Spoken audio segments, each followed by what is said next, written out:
Michigan Agricultural Department Rural Development for 100,000, and then also a couple of crowd funding sources.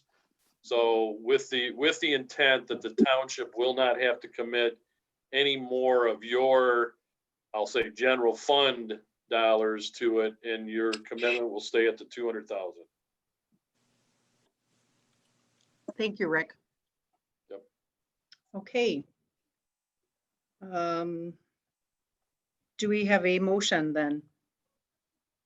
Yeah, I'll make a motion to approve the appropriation for budget line 101-751-880-572 in the amount of $7,482.50 for the Iosco Exploration Trail invoices 95727 and 96104 from Row Professional Services. Support. Okay, there is a motion by Mr. Palmer and support by Ms. McGuire. Did you get all of that, Mr. Sutton? Yes, I did. Okay, all right, roll call, please. Mr. Cummings, Yes. Ms. McGuire, Yes. Mr. Spencer, Yes. Mr. Palmer, Yes. Mr. Sutton, yes, Mr. Wurstabarth, Yes. and Ms. Richards. Yes. Motion carried. All right, next Uh, on the, Chairman, can I ask a question? Quick question here. Is this being recorded? yes, it is Okay. now. Unfortunately, I just remembered to hit it, to be honest with you. Okay. I didn't see that on the, sorry, I didn't catch it earlier, but Yeah. okay. Sorry. Okay, thank you. First rodeo, and I just looked at my notes that were given to me earlier today by somebody in the township, and I was supposed to hit that button. So, I just did at the beginning Okay. of this topic.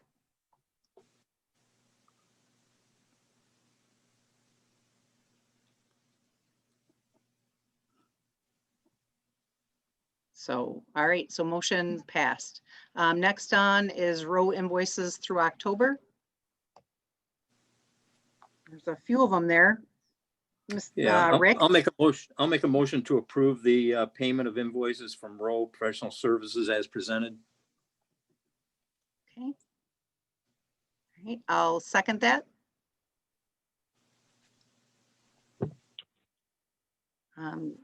Any discussion?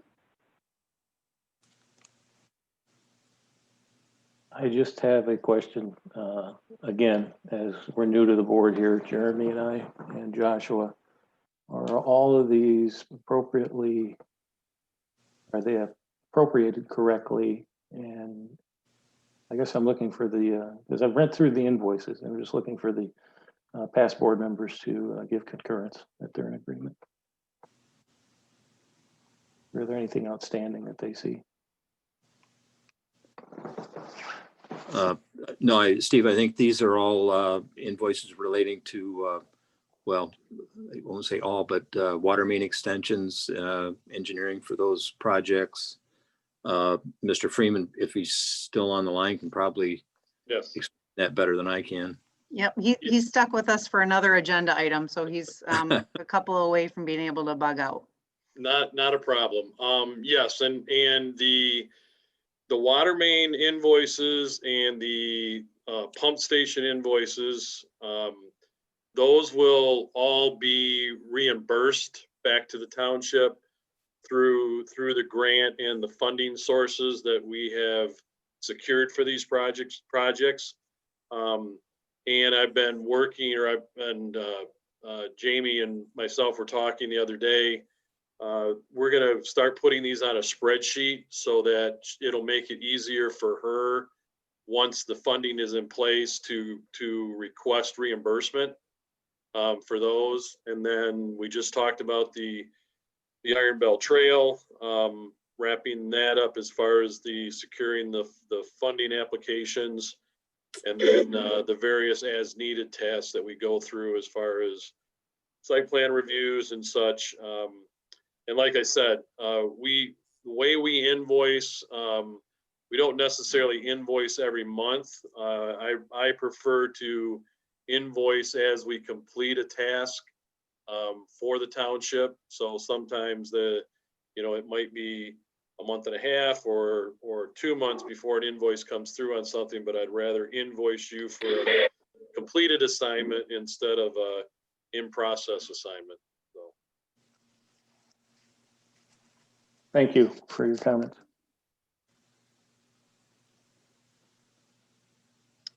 Okay, any further discussion?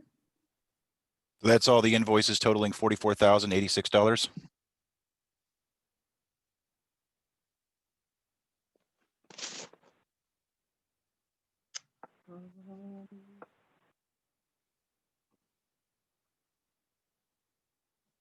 There's a few.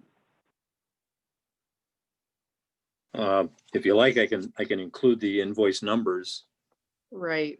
in the motion. They would be invoices number 0096403, 0096278, 0096401, and 96098, and 96452.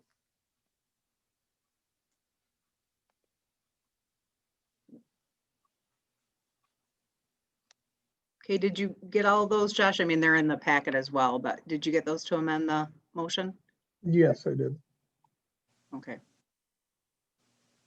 And do those total about 44,000 according to Jeremy's number? No, that's going to be Repeat it. incorrect. I was Right. only looking at one of he was them. only looking at Oh. one. No, there's several invoices in there. Yeah, I see several. Mhm. Does anybody have it totaled? I do not, I'm sorry. Oh, I see.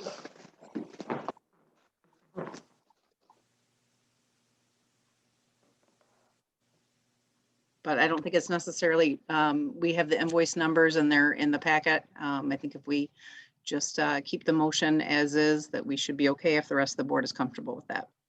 I agree. Okay, Yeah, that's fine. all right, roll call then. Mr. Spencer, Yes. Mr. Cummings, Yes. Ms. Richards, Yes. Ms. McGuire, Yes. Mr. Wurstabarth, Yes, Mr. Palmer, Yes. Mr. Sutton, yes. Okay, motion passed. Next on the agenda is the Township Hall copier replacement.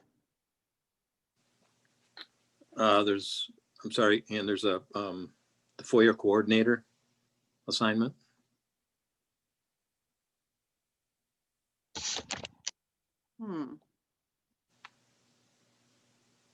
Well, that skipped on my agenda on my screen. Sorry. It's right after the row invoices. It's merely to designate the Foia coordinator. Right, I Yeah. see it on the paper, but for some reason, the agenda that I'm looking at on my screen doesn't have that. So that's what I was looking at. So sorry Okay. about that. Yeah, right. So the next on the agenda is the Foia coordinator assignment. That was done. Oh, I'm sorry, go ahead. Yeah, and I would just move to approve the township clerk as the Foia coordinator, as has been in the past, since the clerk is the keeper of documents. So I think I it would only, second it. Okay. Any further discussion? Great. Motion by Mr. Palmer, second by, or supported by Mr. Sutton. Roll call, please. Mr. Wurstabarth, yes, Ms. McGuire, Yes. Mr. Cummings, Yes. Ms. Richards, Yes. Mr. Sutton, yes. Mr. Spencer, Yes. Mr. Palmer. yes. Okay, now on to Township Hall. Sorry about that. I don't know where it went on my screen, but it wasn't there for you. But Township Hall copier replacement. It is my understanding after some discussion with Tammy Klein that she's been working pretty hard to put this information together. Based on approval from the former superintendent, they did bring in a demo unit to check out. This company is locally established. Image Business Solution, they were asked to come in to the township and do an assessment basically of all the copiers. And they have also, in speaking with with Greg Alexander from the police department, they recently used them on a copier purchase as well. And we're very satisfied, so. How many are we putting this out for a bid, or are we just trying to just go with this company that is the only one that we've talked to? It's what information that has been shared with me is that they did, when the police department was looking at a purchase, they did solicit prices from 2 other vendors, including this one. And Image Business Solutions actually has been awarded the low bid amount, like federally awarded it by the state and federal contract, similar to what the police department, how they purchase their police cars and so on. So their price was substantially lower than the other 2 entities that provided prices. So I guess short answer to your question, we did not solicit proposals exactly on this.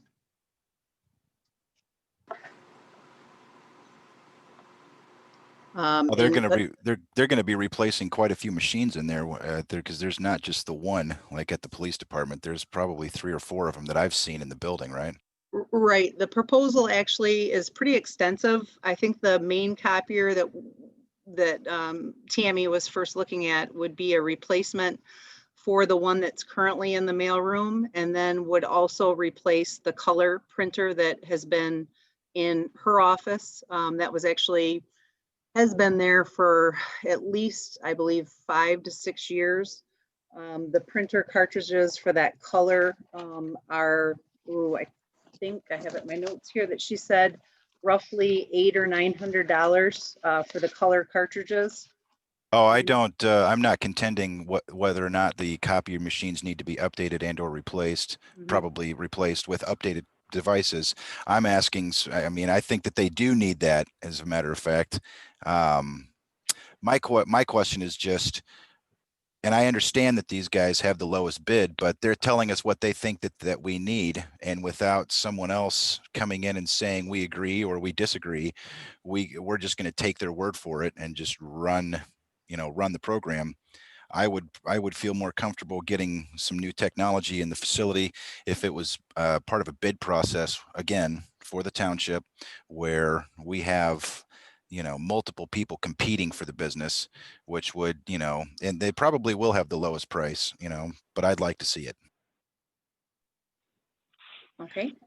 Jeremy, to the point that, so Tammy had been working on this particular project, if you will, for some time. Is she on the call? Is she available to speak to the evaluation that was completed? Yeah, well, she's on the, oh, sorry, I just lost where participants were. She is on the call, but I believe she indicated that she doesn't have the ability to talk, but there's the members from Image Business Solutions that are. That if I could find the button where I'm supposed to be able to allow them to talk, I could do that. Sorry. I believe his name is Scott Flynn. Sorry. Yeah, so I'm here. I can hear you. Huh? This is Are you there, Scott? Okay, sorry. Sorry for my rambling there, Scott. Oh, sure. No problem. Yeah, I'd be happy to mention it to the board.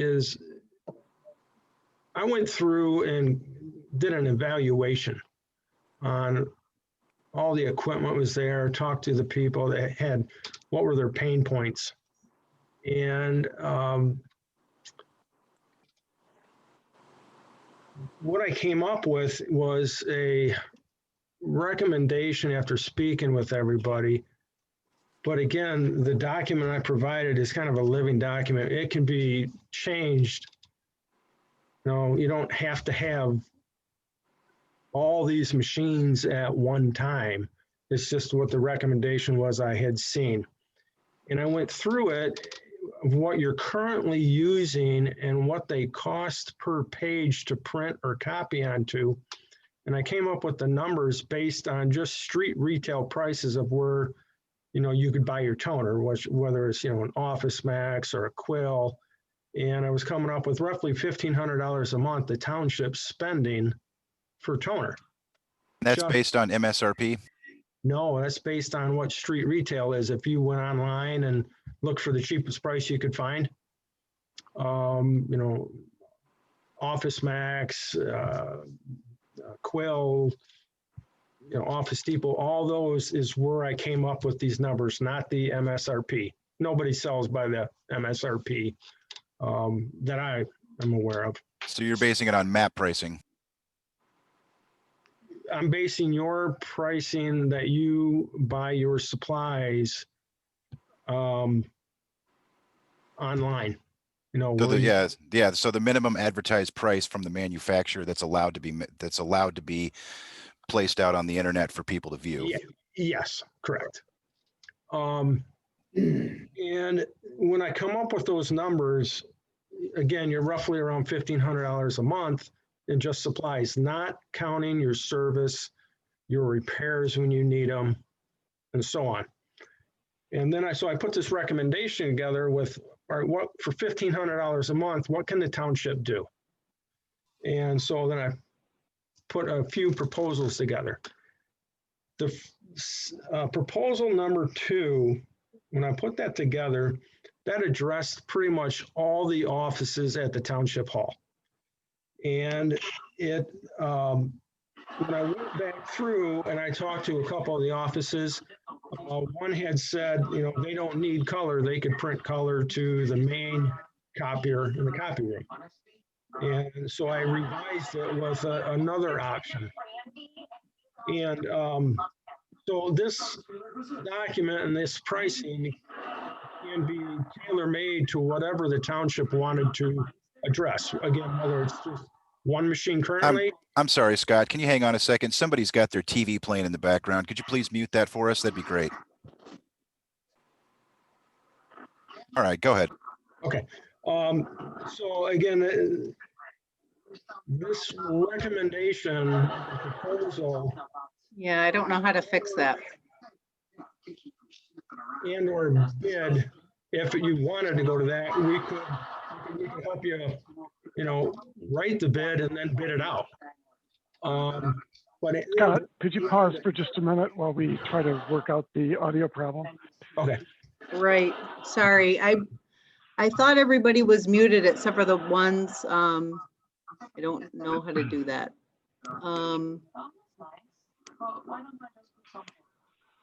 I mean, I see, Scott's unmuted. Oh, I got one here. Sorry, somebody new came in. Are you still able to talk, Scott? Yes, I am. Okay, I think I just muted somebody else. That was the problem. Hey, okay. Sorry about that. I missed one. There we go. Now it's quiet. Getting to the topic of bid, I do have one of my coworkers on tonight is a director of sales, Andy Ladd, and he could help explain to you the Sourcewell program, which is a federally bid and approved pricing structure for state, local, nonprofit. No, it didn't.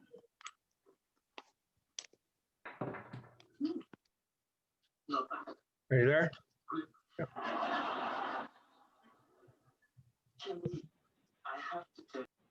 All right, let me see if I can find somebody else. Sorry, are you there still? Yes, I am. Okay, I think there was one more. Okay, so Andy and Scott Flynn are the two that should be unmuted, correct? I'm here. I'm Andy. Okay, all right. So yeah, let me introduce. I'm Andy Ladd. I'm Director of Sales with Image Business Solutions. And where Scott's getting as far as like direction for pricing and stuff, we use a company it's called a cooperative pricing structure program. It's called Sourcewell. Sourcewell is available for every region of state, for all states in the United States. It's a federally bid program with multiple different awards for anything from a copier to a fire truck to a lawnmower to anything. Pretty much there's over 400 providers that have been awarded bids through the Sourcewell program. And there's other manufacturers in the Sourcewell program, for instance, Xerox, that have been awarded parts of this program for different types of stuff like wide format and imaging equipment. So with the Sourcewell program, it's available to all state, local, nonprofit agencies. For instance, your school district. About 4 years ago, I was awarded the bid there. Again, it was a Sourcewell program. We do a lot with the up in Alpena, there's an agency that's a nonprofit organization that Scott can tell you about up there. But we use NEMSCA. We use this program primarily anytime that we walk into a nonprofit government agency. It eliminates the work on, number one, your end for soliciting for bids. When this has been a federally bid program, there is a statute, the Minnesota state statute. This company's based out of Minnesota, and its statute is 123A.21, which confides and conforms with all nonprofit agencies, government, local, state. The state of Michigan, for instance, last year purchased upward between $250 and $312 million, different agencies in the state of Michigan through this program. Again, like I said, the Oscoda area schools used this program 4 years ago when they purchased the equipment. Again, that had gone out for bid, and there was some confusion with the current provider that was there with not providing up-to-date technology. Again, this is brand new technology, up to date. And as Scott had mentioned, we've been working with Tammy and the Township for probably the past 3 months, going through and evaluating your guys' operational costs. What does it cost to produce a piece of paper? How do you guys move paper within your organization? How can we improve that process at a lower cost of operation? And when he got into mentioning the cost that's costing you on your current systems, again, these are just toner replacements that's costing you upward about $1,500 per month. That doesn't take into account if an asset breaks and you have to replace it. What is the replacement cost? What is your burden cost? And again, with the program that we put together, it would address all the departments as he went around, for several months working with different departments, evaluating them. Again, with the police department, again, as mentioned, they went with our program. We were significantly less expensive, again, through this program. You can evaluate and view the pricing structures through the Sourcewell program. You can use the Sourcewell program, again, for purchasing police cars. You can purchase, again, pretty much anything when it comes to whatever you buy is available through this type of a cooperative pricing program. So it's a little bit better than actually a state and local awarded contract because this is nationally bid. So you're getting the buying power. For instance, when Sharp was awarded this program, they've been awarded this program for the last 18 years of about $60 million per year is what's our part of Sharp through the Sourcewell program equates to. Again, the state of California purchased all their equipment through this program. Well, I appreciate that lots and lots of people are buying the stuff through this program. Don't get me wrong, Mr. Ladd. I think that, that this probably is a wonderful program and there's a really good chance that we're going to take advantage of it. But at the same time, I mean, you're working for a private business here and you are here to sell that product. And I would like to hear what you're saying from alternative sources, just to make sure all the ducks are in a row. Absolutely. 100%. We applaud and appreciate that aspect as far as what somebody else would propose. We've done an extensive amount of work to propose the right pieces of equipment, working with Tammy in doing a demo and evaluating our equipment and references again through the Coletta Air, for instance, a business of mine that I've been dealing with for 35 years exclusively. So I'm part of the original ones that put the office up in our Oscoda office up on the Air Force Base up there. And we appreciate all the business. We do a lot for the community. So yeah, if there's questions, we can answer anything you guys got. Excellent. Well, I appreciate your time. Yeah, Okay. just for additional information to the rest of the board, it's been a past practice of this board for a good many years to try and do business with local vendors when possible, and we actually even give a 5% increase in price for a local business that we could do business with. In other words, if we go out for bids and their bid is within 5%, if it's higher than no more than 5%, we normally will grant that to the local business. The company that we've been using for I don't know how many years. Jamie probably would have a better idea how many years, but I was informed a few weeks ago that gentleman that owns that company, that he's retiring, they're closing the business, and so they won't be available. They've done a good job for us over the years in our equipment and maintaining it and helping us with everything, but unfortunately they won't be available any longer after the first of the year. So, and I've known that gentleman for 30 years myself. He's a great owner of a company, and we are trying to buy his accounts. Very good. Very good. And good service with the equipment that we sell. Again, like I said, I've been working with Coletta Air for 35 years. So it's a good practice that we do. We stand behind our equipment. It's a lifetime guarantee. So I think maybe one of the next steps is we could supply the board with some more detailed information, maybe from Sourcewell. And they could, look into the catalog and see what's in there. I don't know how the board would feel about that. Well, I'm not opposed to, to going with you, to just, getting everything moving with you guys. I do know that the copy machines need to be replaced post haste. Right. And since I'm new to the board, if the majority of the board would like to just get it out in the open and get it over with, then I will fall in line and we'll get it done. Based on your operational cost right now, just on the supplies alone, and again, Tammy agreed with what Scott came up with through that. We're offering on our proposal to replace all your equipment with up-to-date technology. It's going to enhance the way that your paper moves within your office. It's going to enhance the way you can scan documents back to files, to save documents with PDF reading and OCRing. And you guys can actually get all that equipment with a lease and the service included, all supplies, for less than what you're paying just for toner for your current equipment that you guys have. Oh yeah, I know that the current equipment is in dire need. Yes, it's very, very bad. So Definitely. Right. but if you look at our option 2 that we proposed to you, again, that's to replace based on everything that Scott's diligence with as far as each department.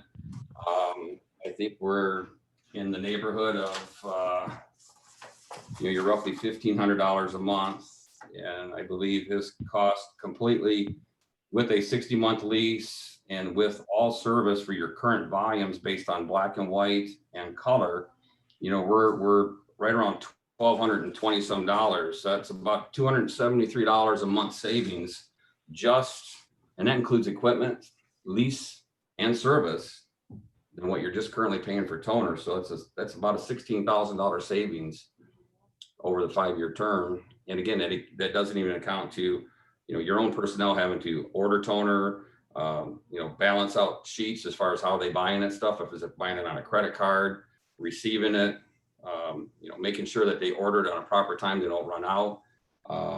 Again, everything that we do is included, all toner, guaranteed yields, loaner. If something happens, we provide you with a loaner. Again, our office is right on the base over at the Air Force Base. We're within 5 minutes away from you. And we man that office 24/7 just simply because of the Coletta Air contract. Okay. I mean, there's a lot of information there, and Yeah. I guess my thought is, I mean, definitely, obviously, Mr. Cummings, you chimed in as well, and Jeremy. I mean, we definitely need some upgrades to our current way we operate in regard to, you know, the copy machines and printers. We have some pretty old systems and maybe could function a lot better and save money overall. Unfortunately, not all of, you know, none of this has actually been budgeted for. That being said, it sounds like something that maybe, I mean, what's the board's thought to putting together like an evaluation group maybe? Oh, and actually your statement isn't correct. The Okay. maintenance and toner cartridge replacement for the existing printers is under office supplies. It's always been budgeted. So if it's a matter of simply diverting that money to this lease, then it would be budgeted. It would just be reallocated from one Right. to another. Right. I'm sorry, Tim. I guess I didn't No really trouble. mean with leasing. I meant Sure. with like outright purchase. Because when you look at leasing, obviously that's going to cost us a lot more in the long run. So, I mean, I almost feel like we should look at, maybe it would make sense to purchase some and lease others. I'm not sure. I haven't, you know, it'd be nice to sit down with Scott to kind of go over these a little bit more. And That makes sense. I'd be happy to put together some outright purchase prices on the recommendations that are in that. I just did one for right now, and that was a color machine in the main copy room right now is Right. a pain point. right, which I believe that unit was around 12, was it 12,000? Yeah, 12.4. Okay, which again, we have not budgeted for, so that would, you know, that Right. obviously is a little bit of a hit. Right. So, Reason that probably 99% of companies and municipalities, agencies, they lease equipment. Simply, you don't want to own this equipment over time, over 5 years. It gets to be more costly to operate. It becomes more a nuisance as far as, it's like computers. Everybody replaces computers frequently and so on. right, disposable, right? Most people lease cars simply because they're going to break and they're going to cost more to operate. So if you look at your operational costs, again, that's how we specialize in this. Your operational costs, you're paying that right now for toner. If you could allocate those dollars and pay for not only the lease, but also the maintenance cost and still save money, it's a monthly stream. So you're not getting hit by, if you try to replace all this equipment, you know, $250,000, let's say, again, you don't have that in the budget, but you do have the $1,500 you're allocating for toner each and every month. Gotcha. Less and have Understandable. brand new equipment. So again, yes, leasing does cost a little bit more. It is a governmental lease, so there is what's called a non-appropriations fund clause in our leasing that if, for instance, let's just say that the assessor's office had a machine and 2 years from now, you guys did away with the assessor's office and you went to a county assessor, and it's not an organization within yours because of budgetary issues, you can actually remove those assets and that cost would be removed with no penalty. So it's called a non-appropriations clause in our lease. Okay, so what's the thought of the board at this point? Well, I can say that I do like the leasing option because that keeps us out of a position that we're in currently where we own a bunch of equipment that's antiquated. And now we're stuck in kind of between a rock and a hard place where these devices are failing. The support for them is no longer going to be available after the first of the year. And I mean, we're going to have to make a decision, I think. I agree with you. I'm happy to, I think it looks good to move forward with what we have here presented today. So right now, option number 2 pricing is the one that you recommend that includes the 1 Sharp MX 6071, 2 Sharp MX 3071s, 9 Sharp MX B450P printers, and 1 Panasonic KVS 1057C MK2 scanner. That's correct. And That lease cost is $786.68 per month for 60 months. And then the monthly service and supply cost for the toner and all that stuff based on black and white prints. What percentage page coverage is that? That doesn't show me there on that. Now, we include 100% coverage. It doesn't matter what you're printing. So our contract is 100% inclusive. It covers all supplies, regardless of what you're copy or you're printing or copying on the pages. So again, we looked at the stuff. Generally, nobody prints 5%. They print between 19 to 30% on a page. Right. We guarantee the yields of the toner. And this, the monthly shows that where he's got the monthly service cost, it's based on your actual usage only. So, let's say that, some of the summer months, maybe it's slower, your cost will be lower. It's not a fixed monthly rate. It's just based on exact usage only, billed monthly in arrears, or we could set it up quarterly in the arrears. Right. So the total proposed monthly expenditure at this time with what the information that I listed was $1,224.83. Correct. And currently we have budgeted for toner for the copy machines and that we have in place is around $1,500 a month. Am I getting that right? Correct. $14.98. Yeah. Well, I'm sold. What do you think, Tim? Yeah, I think it's fine. I'm kind of waiting for you to talk us up into a motion. All right. Well, then I make a motion to adopt the option number 2 pricing with the proposed investment of for the 1 Sharp MX 6071, 2 Sharp MX 3071s, 9 Sharp MX B450P printers, and 1 Panasonic KV S1057C MK2 scanner at the lease cost of $786.68 per month for 60 months with a monthly service supply cost of $157.27. Support. Okay, any further discussion?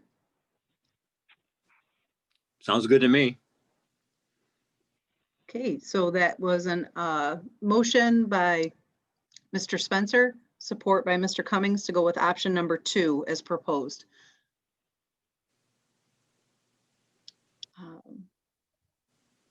Roll call?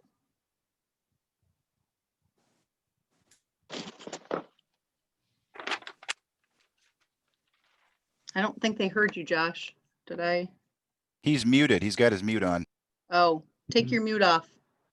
Sorry Sorry, about we're that. next. Mr. Palmer, Yes. Mr. Wusterbarth, Yes.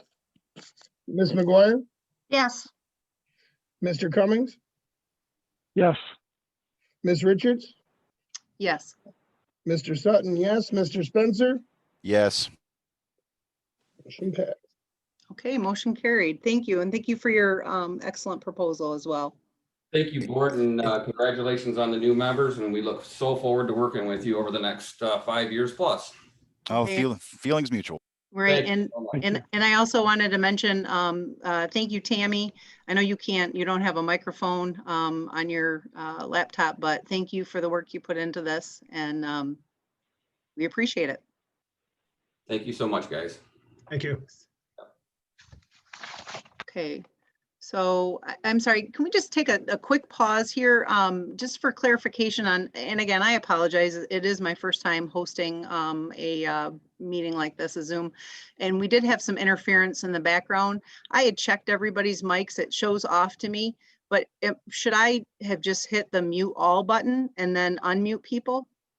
I guess I'm a little, again, I haven't run this before, so I'm not sure. I'm Give it not a sure shot. how Hmm? Aaron does it. Yeah. I'm not Right. sure how Aaron does it, to be honest. Yeah. Yeah. Okay, well, I got a very quick tutorial today from Greg Alexander, police officer, so. A That's, crash course. yeah, pretty much, yep, pretty much a crash course. So I do apologize for, doing a little bit of rambling here, and I promise to get better. I think it was Okay. fine. We All right. got Okay, well, I am going to we'll move on. Where are we? Old Orchard Park. We are to Old Orchard Park project recommendation, and we're going to have Mr. Freeman speak on this. Okay, as some of the board members, existing board members recall, we've been working with with Al and Gary out at Old Orchard to resolve the problem they have with continually having to maintain the shoreline protection down by the boat rental, which is just to the side of the beach area. So we were working with them. We put together a package of putting in some new steel sheet piling with a deck associated with that, stairwell access down the incline. As I'm sure you're all aware, it's a fairly steep incline there. So there's a stairwell to be included. And then up at the top of the beach by the drive and the access point, there's a low area, green belt area, if you want to call it, that primarily in the spring with the snow melt, a lot of water ponds up in that area, and there's really no outlet for it other than kind of building up and washing down over the beach and washing away sand and all that stuff, again causing a maintenance problem for primarily Gary out there. So we worked on a project to take care of the shoreline erosion and issues down by the boat area, the boat rental area, the stairwell, and the drainage.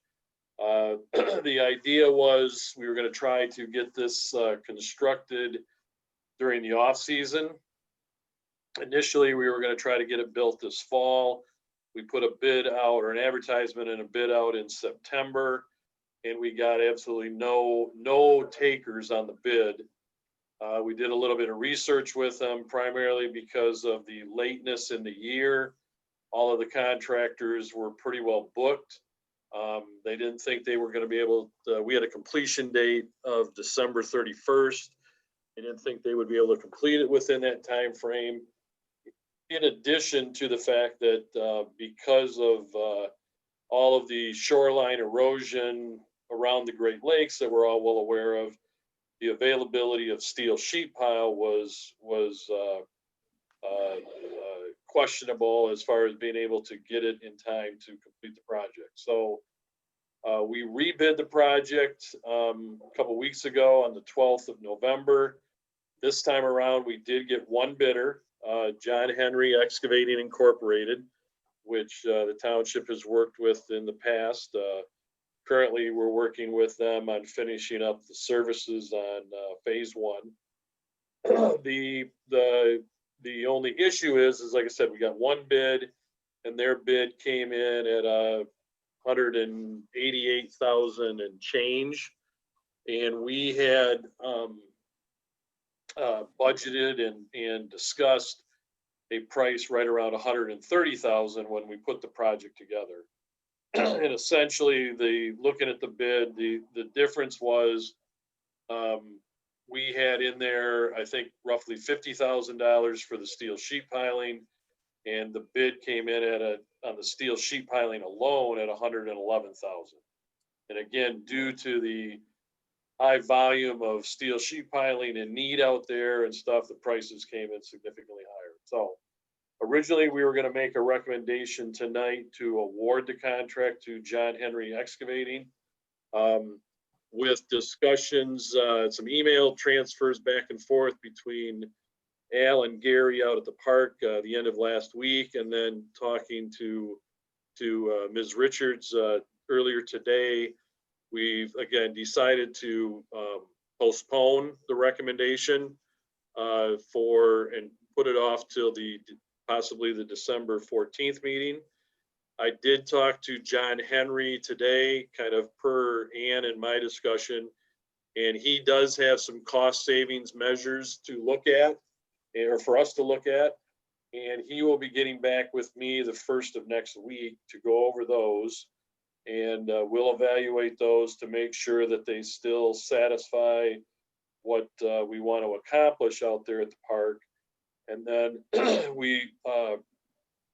Ms. Richards, Al, and Gary, and myself will have a conversation as far as if these cost savings make sense and how much savings they'll actually afford us. With that, then we would be coming back, like I said, in the December 14th meeting, hopefully with a recommendation to enter into a contract with John Henry Excavating. So the intent is we would still have time to get it awarded. He would still have time to order all of his materials with the with the idea that he would be able to get in there in the spring, early spring, and get this thing wrapped up and completed by in advance of the Memorial Day weekend, which is acceptable to the boat rental place and the operation and out there at the beach in that area. So that's the game plan.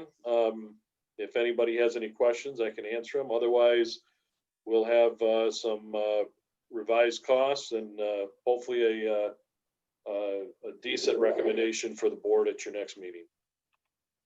Do you think the cost of that steel sheet piling is going to go down anytime soon? Yeah, well, actually, what we had proposed, and we've got to clear this with, we have to get permitted by Consumers Energy out there and then also Eagle, the DNR. What we had proposed was a hot rolled steel sheet piling. And what John Henry today talked to me about, he could provide us a significant savings on a cold rolled steel sheet piling. So if Consumers Energy and Eagle have no issue with that, and I don't think they will, that would afford us, he didn't say how much, but he'll give us a price. And then also we had spec'd out composite wood for the deck and the stairwell to minimize maintenance. And that also is a high priced item. John Henry has recently completed, and he did the bike trail that was completed this year from I think it's on Mill Street out to the school, and he used heavy grade treated lumber on that. So again, he's going to give us that possible alternative, and like I said, we'll talk it over with Gary and Al and Ann on, like I said, early next week. Hopefully that'll cut us back significant enough to get us back close to within budget. So we're going to have some more time to talk about this. We're not making a decision today, yeah? No, like I said, I will get, like I said, I'll get the recommendations from John Henry. We'll evaluate it from an engineering perspective and then have the meeting with Al, Gary, and Ann before we formalize a recommendation to bring back to you, hopefully at your December 14th meeting. Well, then I'll hold off on my questions for it for now, so that we, in the interest of expedience. Great. Yeah, There is, just, yeah, Mr. Mitchell has a question as well. Sorry. Hi, Mr. Freeman. Yes. The only question I have is when you meet with various representatives from the township, and we're going to talk about changes in materials, if you could at that time discuss what the long-term ramifications are of changing types of materials, whether it's the lifespan is going to change or maintenance is going to increase. I realize that we're trying to reduce costs, but sometimes when you reduce costs, you might actually increase the O&M cost in the long run. It might be cheaper to still go with the higher price material. Oh, exactly, and that's the same thing with the steel sheet piling also. So yes, I want to get with what John Henry is going to propose. Like I said, we'll evaluate it from an engineering standpoint, discuss it with, and we'll include you in that meeting too if you're available. And yeah, definitely, I want to get Township's buy-in to that again with our recommendation. As far as you're absolutely right, especially on the deck material. And I know that that's what Gary and Al were concerned about out there to begin with, the long-term maintenance. So. Okay. Right. Thank you. And basically, I think what we maybe could do there, or I would suggest, is we obviously have the existing, we have the bid that was received based on the original specifications. We have that in place. So then once we get the revisions with the different material, like, then both would be brought back to the board, and the board would then decide in regard to, you know, is it worth spending the additional money based on, you know, O&M costs and so on and so forth. But, you know, I think the sticker price really shocked Al and his budget out of the park. So didn't want us to act before we could evaluate other options to see if it would be worth, you know, making some changes where possibly we could without trading, you know, trading on quality, or, you know, I shouldn't say quality, but Yeah. you know what I mean? Yeah. So I would just, the largest amount is for the steel piling. And I would say that cold roll steel would work fine for mhm. that. And if that's, we can get that at a lower cost, I think that would be a good option to save some money. Cold roll steel would work fine for that, I think. Right. So we'll table that for now, and we should be able to have something with a few options for the board to look at the next meeting on December 14th. The fact we only had one bidder affords us this opportunity to work directly with them. Right. And I would say that in past experience, if we're only going to have one bidder and it's John Henry Excavating, that's fine with me. He's always done an excellent job Right. for every project that he's worked on. So Yeah, a good bidder to have for sure. I would agree. just one item, and is we should postpone this, not table it. Sorry, I keep using the wrong term. I apologize. So that's fine. No, we'll postpone it and we'll take it up at the next meeting. Okay, do we need a motion to do that, or these are all under other, not necessarily? I don't know if all of them need action or not. I guess they do in theory. So Yeah, we should. I'll make a motion that we postpone this proposal Recommendation. till the December 14th meeting. okay, and I would support that. Any further discussion? All right, motion by Mr. Palmer, support by Ms. Richards. To postpone the discussion for the OOP project recommendation until the December 14th meeting. Roll call, please. Mr. Spencer, Yes. Mr. Palmer, Yes. Mr. Wustabars, Yes. Ms. McGuire, Yes. Ms. Richards, Yes. Mr. Cummings, Yes. Mr. Sutton, yes. Okay, thank you. Rick, you can obviously hang around if you would like, or do something else since it's 9 o'clock. I'll stick around. All right, glutton for punishment, but thanks. All right. Okay, so now on to hopefully some low-hanging fruit, some board appointments. So the first one is the appointment of the board member to the Planning Commission. I did speak with Mr. Palmer a little before the meeting, not a lot before the meeting, but a little bit. And he has, we've indicated that he would be interested in staying on as the Planning Commission member. Yeah, I've been on the planning. I was on the Planning Commission for almost a year before I was on the board, and I would be happy to stay in that capacity, along with the next appointment, which is a member to the EIC, because there needs to be a Planning Commission member on the EIC board. So I'd be willing to do double duty on those two appointments if it's okay by the board. Does that mean that how many seats are open on the EIC? Todd, are you still there? Yep, I'm here. Can you hear me? Yep. Yeah, probably because you were never muted. So probably yes. I thought I was muted. I'm sorry for the Well, I background. mean, you muted yourself, but anyways, sorry. Okay.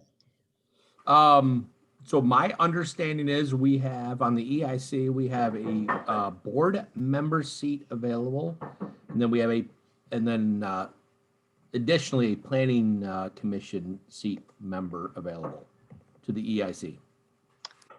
Right, The so way- Mr. Palmer is proposing that he basically serve both of those. Okay, So not, well, I know we need 5 to vote, so we have an alternate now. We could put the alternate in as full-time. That would give us 5 without an alternative. Mr. Palmer served as both. Does anybody else want to be on any of these boards that we're talking about? well, again, the planning commission, I think it's extremely important to keep Mr. Palmer there because he has a wealth of knowledge and been involved with the RRC program and everything else. I And agree.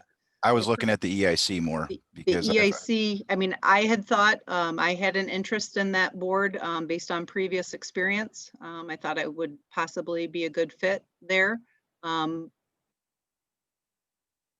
But was happy that, you know, I didn't know if it would work that Mr. Palmer could fill both. But it sounds like maybe that, but you know, it's up to the board, I guess. Mr. Sutton had expressed interest in the EIC board, and I wanted to give him the opportunity to speak up. Definitely have interest in that, but if Mr. Palmer's interested, he does have a lot more information Well, as a returning board member to get in there and make some things happen. I wouldn't mind being an alternate if they need one, if he would like to take that. well, technically speaking, there's a room for both of you. I guess I don't know how that works for, I don't know if there's any bylaws or anything where it would be an issue that there's actually 2 board members on there. You know, I mean, obviously Bill is wanting to serve as the planning commission representative, but he's also a township board member. So I don't know if there's a conflict there. I guess. I I'm guess not- I have a question. Todd, could you clarify, there's one board person that needs to be on the EIC, but does the other member have to be one of the other commissioners, not a board member from the planning commission? Well, I guess I'm not 100% sure on how you know, the people make it to the board. I was given the board, not, you know, I didn't decide on, I wasn't in the position to accept the board. I inherited the board, if you will. I just know that we had a township board member on our EIC committee, and we also had then a representative from Planning Commission to the EIC. Is it I really would look to the other, I feel like the other boards in the township board are of the, you know, you're more of authoritative figures than just the EIC board. So I look to you guys for direction. Is Mr. Palmer able, according to all of the laws and all that fun stuff, is he able to serve on the planning commission and the EIC concurrently? I believe so. I believe, my understanding is that there's supposed to be a township board member on the EIC and a planning commission member on the EIC, along with the other members from, you know, from wherever on the EIC. Oh, I see. So you're saying that you would be, and okay, I understand. Right. So it But could be, the you're right. I angle- mean, the planning commission appoints their representative. And obviously, Right.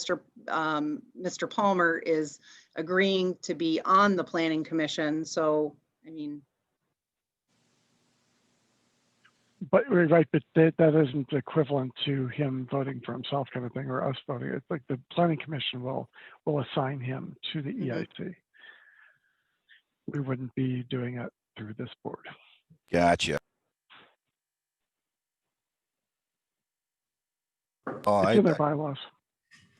so we can, Yes, so but Mr. the, Palmer can serve on the planning. planning commission, and if the planning commission sees it fit that he serve as their spot on the EIC, then he would Right. take that role, but we still need to assign another township board member to the EIC. Correct. I think that's right. So Right. I'll make a motion that we appoint Bill Palmer to the planning commission. Reappointment. Support. Okay, motion by McGuire, support by Cummings. Mr. Cummings? Yes. Any further discussion? Roll call, please. Ms. McGuire, Yes. Mr. Wusterbarth, Yes. Mr. Palmer, Yes. Ms. Richards, Yes. Mr. Sutton, yes, Mr. Spencer, Yes. and Mr. Cummings. Yes. Okay, then that brings up the appointment of the board member to the EIC committee. I'll make a motion to put Josh Sutton on that board. I should probably clarify that. I make my motion to send Josh Sutton to the EIC board as the township's representative. Support. All right, so we're probably doing this incorrectly, but there's a motion by Mr. Spencer, support by Ms. Richards to have Mr. Sutton on the EIC. Is there further discussion?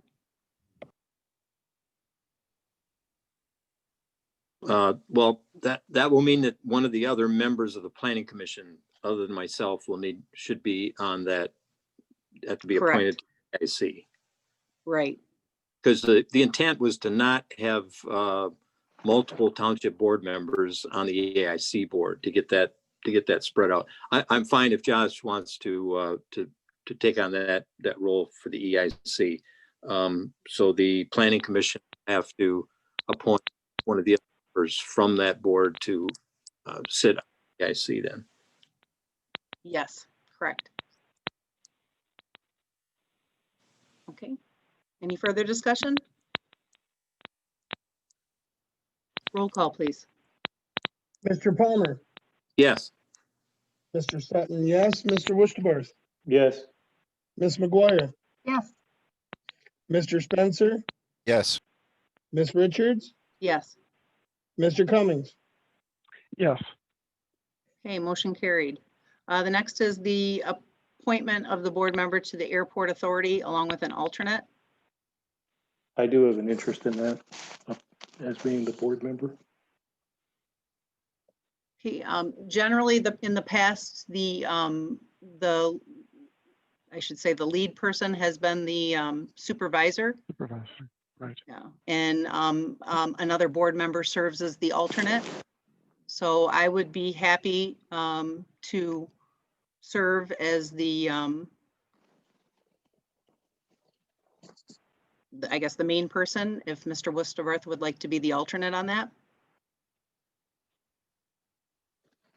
I would agree to that. Okay, And you both can attend the meetings. Yeah. At the same time. I mean, if you, right, correct. I believe that happened in the past. yes. All right, well, I would make a motion that we appoint Ms. Richards to the airport authority with Mr. Wusterbarth as her alternate. Sport. Okay, motion by Mr. Sutton, support. I think that Tim might have got you on that one, Okay. Right. Mr. Palmer, so I will give support to Mr. Cummings. It's a horse race, Bill. All Yeah. right, Getting late. I'm getting slow here. I'm getting tired. great. I'm with you. All right, pass out the okay. Red Bulls. Yep, roll call, please. Mr. Cummings, Yes. Ms. Richards, Yes. Mr. Palmer, Yes. Mr. Sutton, yes, Mr. Wusterbarth, Yes. Ms. McGuire, Yes. Mr. Spencer. Yep. All right. All right, motion carried. Next is the appointment of the representative to the HUSHRA and the alternate. In the past, it has always been the superintendent because it's a staff position that doesn't change with elections. That has been the main representative on the HUSHRA. That's kind of consistent with what the other communities that participate in that as well. They send their managers, quote unquote. So I guess my thought is to have Mr. Mitchell serve as that and then an alternate. And I'm open to individuals that want to be an alternate. How often do they meet? Once a month, I believe.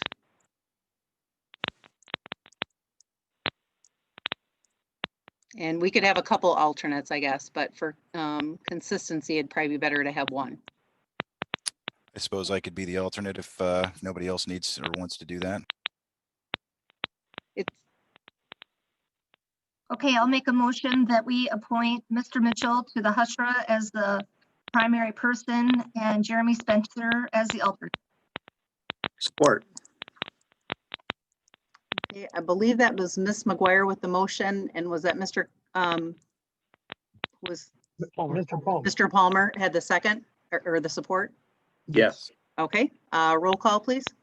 Mr. Spencer, Yes. Mr. Cummings, Yes. Mr. Palmer. Yeah. Mr. Sutton, yes. Mr. Wurstabarth, Yes. Ms. McGuire, Yes, Ms. Richards. Yes. Motion carried. Next is the appointment of the board member to the 911 board, along with alternate.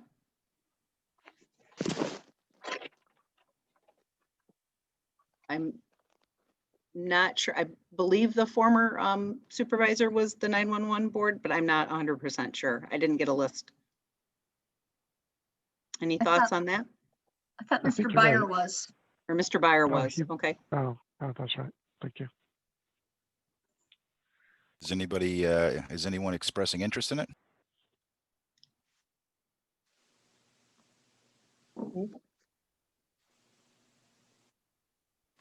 That's a negative, huh?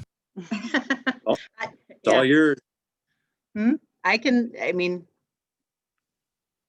Hey, there it is. I make a motion that Ann Richards be on the 911 board, and I'll be the alternate, I suppose. I'll support. okay. I believe that was Mr. Spencer that made the motion, and was that Mr. Sutton that supported it? Yes. Mhm. Okay. All right. Any further discussion? Roll call then. Mr. Cummings, Yes. Ms. McGuire, Yes, Ms. Richards, Yes. Mr. Spencer, Yes. Mr. Palmer, Yes. Mr. Wurstabarth, Yes. Mr. Sutton, yes. Okay, almost done with board appointments anyways. The appointment for to the RAB, I believe Mr. Cummings, you were, Yes, and I'm happy to let somebody else pick it up if they would like to.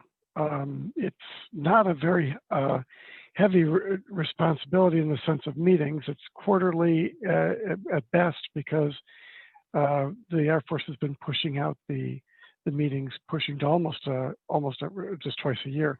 But we did definitely have alternates. We had two before. The supervisor was the first alternate and the clerk was the second. I don't think it was necessarily tied to title, just who was interested at that time. So it's really up to, if anybody else has a strong interest in wanting to take it, I'm fine with the board's decision on that. Otherwise, I'm fine to carry on. I'll make a Yes. motion. I would like to just add, I mean, my wife is on the board, so, I'm out, even though I have an interest in it. But I think, either the superintendent or the supervisor, this is a key, key issue for the community. And my vote would be supervisor. Nothing against you, Tim, at all. No personal, I just would like either the supervisor or the superintendent to be the main body there. Well, it has to be a township It has board. to be a board member, then my suggestion would be the supervisor, Miss Richards. okay. What do you think, Ann? Do you want it? Geez, Tim just upsold it so well. I don't know. I'm not belittling, I am not belittling the importance of it either. I didn't mean to be flip, Steve. No, I understand. Yeah. Would you prefer just to be the alternate right now, and then we can revisit? At this point, I would actually prefer to be the alternate. If Mr. Cummings would move on as a main, and I would be the alternate. And we can look at it further down the road. I kind of have a full plate right now to begin with. I'll make a motion that Mr. Cummings remain on the RAB board and Ann Richards be the alternate, and the second alternate would be the superintendent. I don't think we can do the, No, it has to be a No, board member. can't do that. Has to be a board member. I'd be willing to Oh, be, okay. I'd be willing to be the second alternate if, I amend my motion as such. Okay, so that would be keeping Mr. Cummings as the main, Ms. Richards as an alternate along with Mr. Palmer. Correct. Okay. Support. Great, so there's a motion from Mr. Spencer and support from Ms. McGuire. Any further discussion? Roll call, please. Mr. Spencer, Yes. Mr. Cummings, Yes. Ms. Richards, Yes. Ms. McGuire, Yes. Mr. Wurstabarth, Yes. Mr. Sutton, yes, Mr. Palmer, yes. Okay, thank you. The next is the board member to the Cedar Lake Improvement Board. I believe, was that Mr. Byer and Ms. McGuire before? Or, Yes, correct. okay. Yeah. Anybody else have any, I mean, Well, as I live on Cedar Lake, I would be interested in being the board member on that. okay. I was hoping you would ask that question, Mr. Wusterbarth. I would welcome. like to stay the alternate also. Okay, Well, then I'll make a motion that Mr. Woosterbarth be appointed to the Cedar Lake Improvement Board with Ms. McGuire as the alternate. okay. Great, so there was a, oh, I'm sorry, was there a second? I'll support. Yeah. Okay, so there was a motion by Mr. Spencer, support by, was it Mr. Sutton? Yes. Okay, for Mr. Wusterbarth as the prime person and Ms. McGuire as the alternate. Any further discussion? Roll call, please. Mr. Wurstabarth, Yes. Ms. McGuire, Yes. Mr. Cummings, Yes. Mr. Sutton, yes, Mr. Spencer, Yes. Mr. Palmer, Yes. Ms. Richards, Yes. Motion carried. All right, last on the board member positions would be the LDFA. I believe that was, again, Ms. McGuire as Yes. the, That's correct. And I'd like to keep that appointment if possible. Forgive my ignorance, but can you tell me what the LDFA stand or what the acronym stands for? A land, oh my gosh, I'm having a moment. Land, something finance authority. right, I can't remember basically it's the LDFA is out on the airport authority. And it's in that property that it created out there. And I'm actually drawing a blank myself as to what LDFA stands for. It's a TIF, It's a local TIFA development district. finance. Yeah. the Local financing. development finance Right. authority. Right. What it does is help the airport authority with their projects. What we do is we manage the money that we collect. It's a TIF, like a DDA type of thing. And we capture money out there in the airport district. And then we help use that money to do projects in conjunction with the airport authority. Right. So it's a local, yeah, Mr. Mitchell chimed in. It was a local development finance authority is what LDFA stands for. Okay. And Jamie, you wanted to keep it, is what you said? Yes, please. Anybody else want to be the alternate? I'll be the alternate because I'll have to give up my citizen position. I've already been serving on there with Jamie. Well, then I make a motion that Ms. McGuire be appointed to the LDFA or keep her appointment and the alternate be changed to Mr. Sutton. Seconded. Okay, so there's a motion by Mr. Spencer, support by Mr. Wusterbarth that Jamie be the LDFA representative with Mr. Sutton as the alternate. Any further discussion?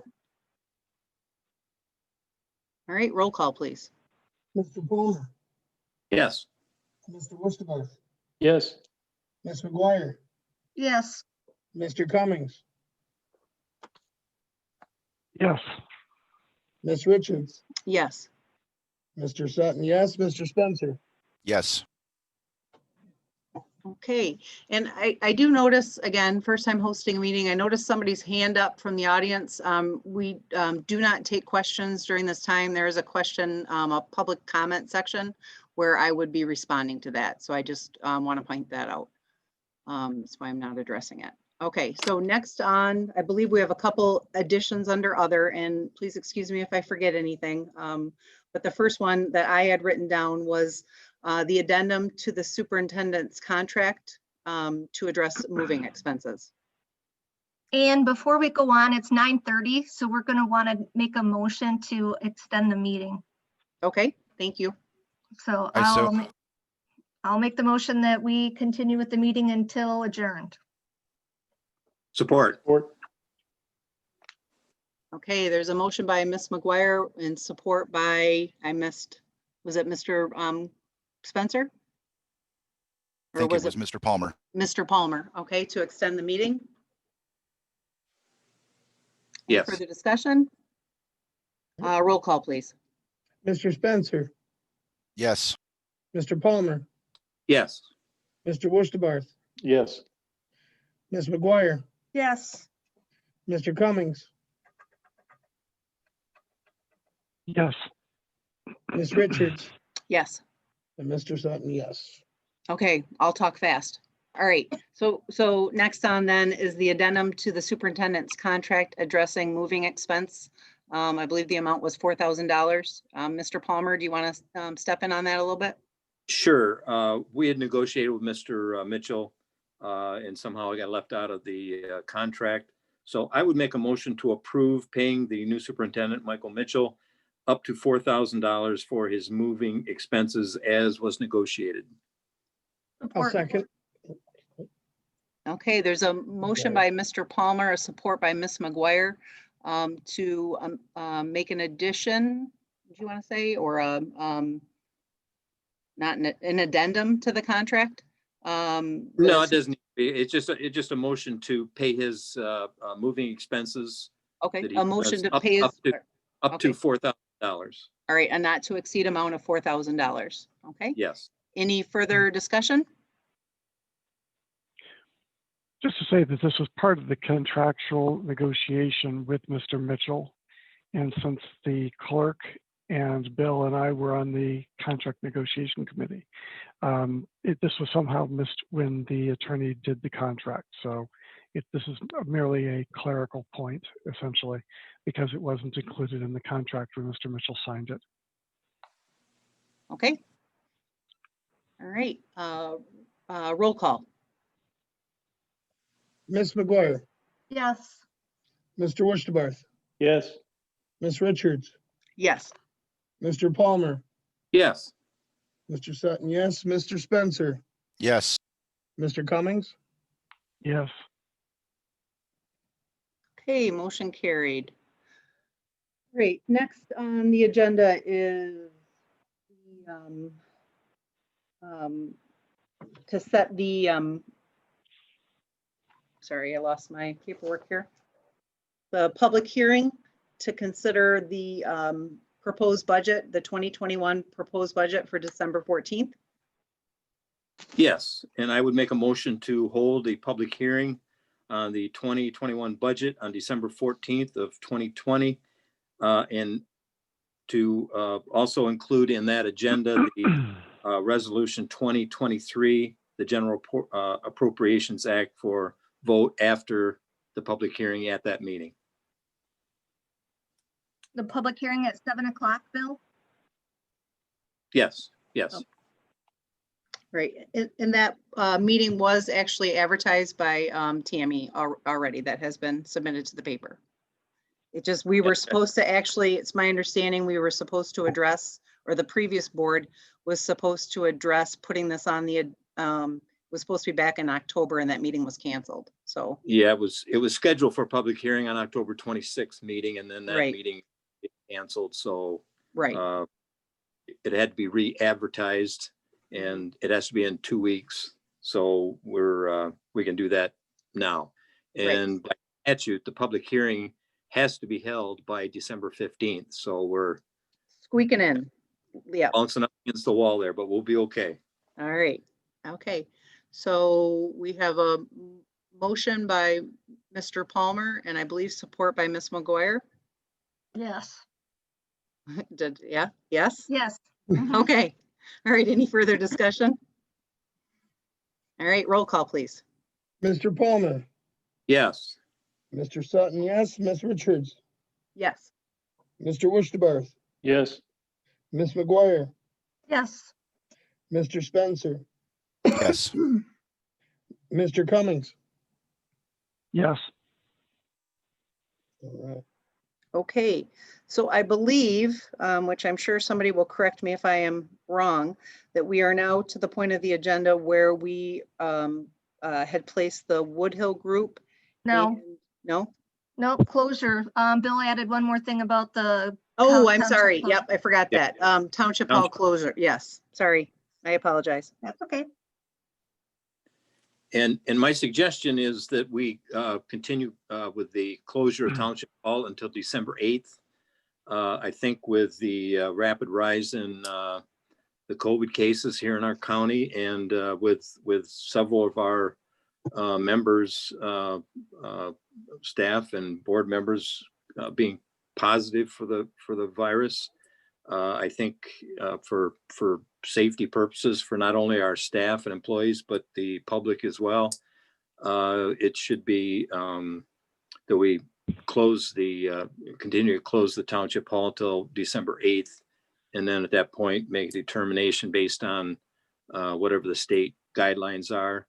And of course, it's up to the treasurer and the clerk to determine their hours and how they operate their offices. But in the beginning of this, and Jamie, correct me if I'm wrong, but I believe the two rotated. In other words, the treasurer would be in one day or 1 week or something, and then the deputy would be in separately, so that they didn't have both in the office at the same time. And I believe the same thing applied in the clerk's office back at that time, early on in this pandemic when it was first coming on. So I think it's to the public's advantage that we protect them and keep the Township Hall closed. I support that. It's difficult for the treasurer's office to work remotely. I'm finding out a great deal. I bet. But it has been challenging. And the only reason I haven't been are for obvious reasons. But we sit over 6 feet apart in the treasurer's office now. But Jane and I have been able to work something out before, and as had the clerk's office. So I'm sure that won't be a problem moving forward. You would say that you would prefer to keep your office open? It's tax season, so we can probably try to get through it. I'm sure that will be fine. I'm all for staying closed till December 8th and kind of follow through by the guidelines too, just with the increase in numbers in Oscoda Township alone, just for that reason, because we handle cash and the bills and everything else. Even though they put them in the Dropbox, we still have to take them out of the Dropbox and process them. Do you have all the proper PPE for that and all the gloves and everything you need, just out of curiosity? We probably need to get more gloves. I don't, when you say proper PPE, that's a really good question. I mean, do we have some things that we utilize? Absolutely. Is it the proper stuff that we should have to be utilizing to handle all that stuff? Might be a different story. So that's something I want to take a look at when I do get back later this week. Okay. And then would that also, I'm assuming, Bill, that's going to include the library closure as well, because they Yes. generally follow our hours. And Yes. then in Old Orchard Park, we obviously still have campers out there. Al said that they are continuing to clean bathrooms and use proper protocol out there as well. We have not shut the park down. So, and my thought, I guess, just the little bit of time I've spent at the Township Hall on Friday and then today is to make things, because it doesn't matter if we post it on Facebook or even on our electronic message sign or anything else that the Township Hall is closed. I hate to have the residents go all the way to the door and have to read the sign when they could actually just go to the parking lot to make their deposit in the drop box there. So I've looked into getting like a sandwich sign, a flipper sign, where we can put a message kind of stopping them to have to go that far, and some basic information for them, just to try to be a little bit more user friendly. So That's probably an excellent That's a idea. really good idea. Yeah, I agree. It's always fun to watch them walk to the door, but then the irritation is, not so Yeah. much. Yeah, I feel bad, especially, I mean, right now we're good weather, but it sounds like we might have some snow in the forecast. So, and just so that we don't get everybody's frustrated enough as it is right now. I don't For want sure. us to add to it. So, but I think keeping the hall closed to the public is the safer thing for all involved. Would be my. Yes, I would agree. Yeah. Okay. so does, Great. so does that mean that we have to make a motion right now to get a sign that you were talking about, like a flip No, sign? we have discretion. I'm just letting you know that was just a thought I had. We can purchase the sign. I checked with Truly Yours. They have one in stock. And I'll double check to make sure that we used to have one at the community center. I'm not sure where all that stuff has gone. But I can double check with Al to see if there's something available out there that we can utilize instead of purchasing. But Great idea. we do need a motion basically to the board, not just, one person making a decision, but the board to support closing the township hall to the public. And I guess interdepartment, we're going to have to kind of work some of those logistics out to people that can't work remotely, and make sure our police department is supported with, they have to be there on a regular basis, that we make sure that we work with them in regard to some, additional cleaning or sanitizing for all of them that are coming in and out. Yeah, well, I will make the motion that we close the township hall to the public, and that the police department will remain open, and that the department heads will make a decision on how to appropriate their staff to try and rotate people in the office, but basically the township hall will be closed to the public until December 8th. Support. Okay, so there's a motion by Mr. Palmer, a support by Ms. McGuire. Any further discussion on that motion? All right, roll call, please. Mr. Cummings, Yes. Mr. Palmer, Yes. Mr. Sutton, yes, Mr. Wushtabarth,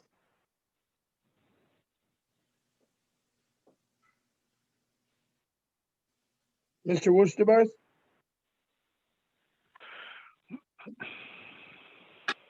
Sorry, I had it on mute. Yes. Ms. Richards, Yes. Motion Ms. passed. McGuire? Oh, sorry. Yes. Spencer, Yes. there we go. Sorry, I wasn't trying to exclude the last two. But we see how it is. That's cool. That's all right. Not intentional. I'm just kidding you. Always be last anyway. Huh? The supervisor should be last anyway. Yeah, I would hear that. Okay, so next on, or did we covered all the agenda additions except for the Woodhill Group and the post the financial director, correct? Yes. Yes, Okay. I think so. I guess based on the extensive discussion that we had during the resolution period, as well as, Mr. Cummings, a couple of your comments, I would suggest at this time that we schedule a work session in a time to be determined.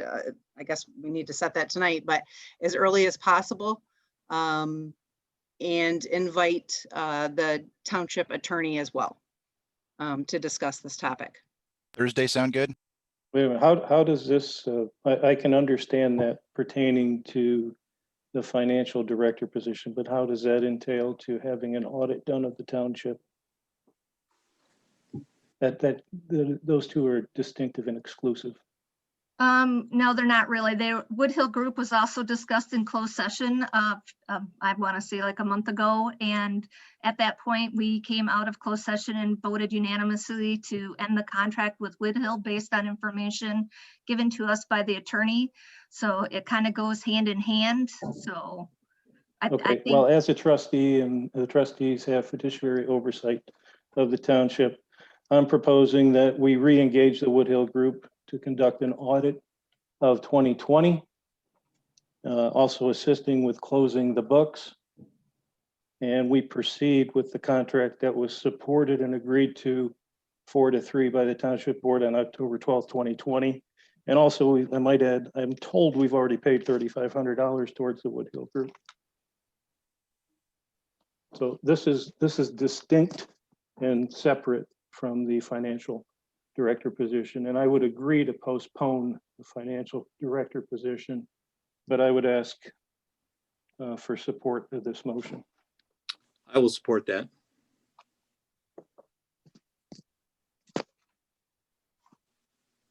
We have a, so you're gonna pay for 2 audits? You're suggesting we pay for 2 separate audits? I'm suggesting we're going to do a third-party audit to find out exactly where we are in the township. Based That's on what we have reading- an audit, that's what we based- have an audit for, Treasurer at the end of the McGuire, year. based upon the last 3 audits that I have read and some of the information that I've been able to get from being sworn in, it is my opinion from sitting abroad here that we are totally running out of process and we don't have a clue on where we are with finances of this township. So that is why I'm asking for a third-party audit so we can have a baseline as newly elected trustees to know exactly where we're at. Because today we don't. And it's nothing personal. This I'm not is- taking it personal. I'm saying that, so you want to have Woodhill do an audit and then have Stevenson and Company also do an audit for 2020. I am. Because we are under going- contract with them. I understand that. I am going to put in the wording exactly like it was in the October 12th meeting. And I'm reading from the minutes. I'm assuming that the professional contract got executed after it was approved 4-3. It was also not reviewed by the attorney when it was approved 4-3. Okay, well, I'm sure we can have a discussion with the attorney later, but the attorney does not have statutory control over the township finances. That is the You're right, trustee. but you're So right. my motion stands and I have a support from Mr. Palmer. I'd ask for the roll call. There is a motion by Mr. Westerbarth, support by Mr. Palmer, and we've had some initial discussion, but I would open up for additional discussion. Can you repeat the motion for me, please? The motion is to, I believe, and I guess correct me, do you have it written down, Josh? I believe it was to move forward with the proposal with Woodhill to do a audit Yes. for the 2020. And I think I watched that meeting. Was it like a not to exceed amount of 50,000 or something like that? Did you have a amount there? That is correct. So that's the And did it motion. also, did the motion, Steve, also include the closing of books? I believe that from what I understand, that includes the closing of the books of 2020.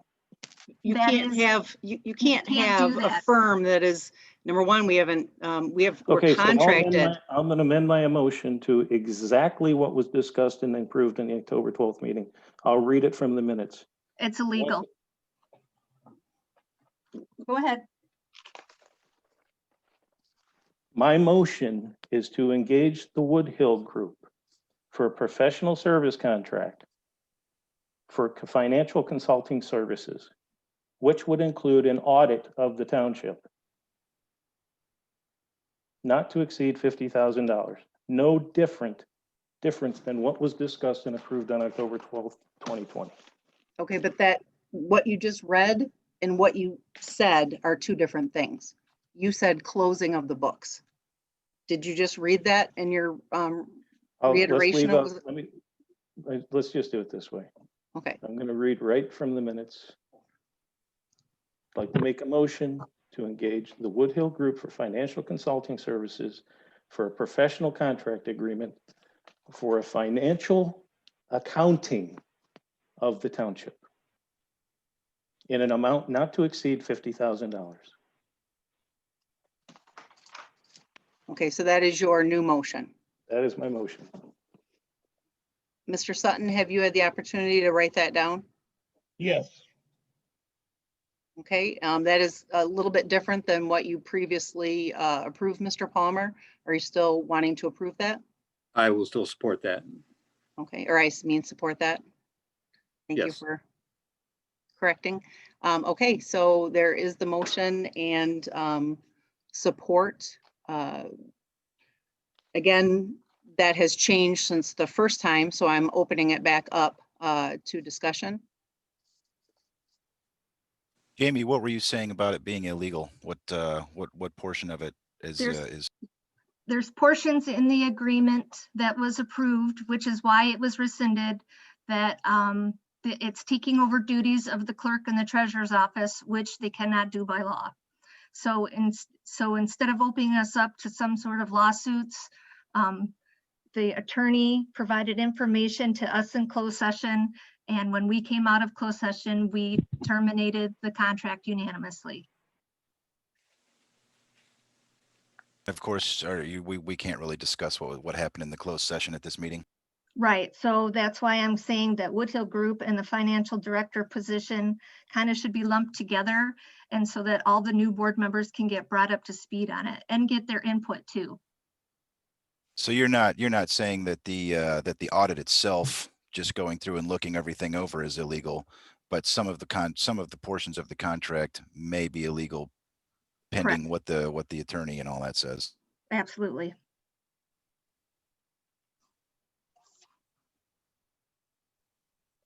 I don't happen to believe that's true, but I would call for a vote. Okay, discussion wise, I am not in support of this. I will vote, when it gets there. But I'm not understanding the township. Couple things, we did not go out to bid to find this group. I don't think any of the current members that are being asked to make a decision have seen any references whatsoever in regard to this group. We just spent 30 minutes talking about whether we should go out to bid or not on a copier deal that was far less money involved than up to $50,000 amount here. So I think I understand, Mr. Westerbarth, that you're wanting to do this to be fiscally responsible. I feel that this is not being fiscally responsible, and especially because it is not going to eliminate the audit that we've already contracted with that's going to be starting in January or February. So any other comments? I appreciate your comments, Sam, but I respectfully disagree. I was pretty sure you would say that. And I think this will save us cost on the audit. I'm pretty sure that we've been told the opposite of that, but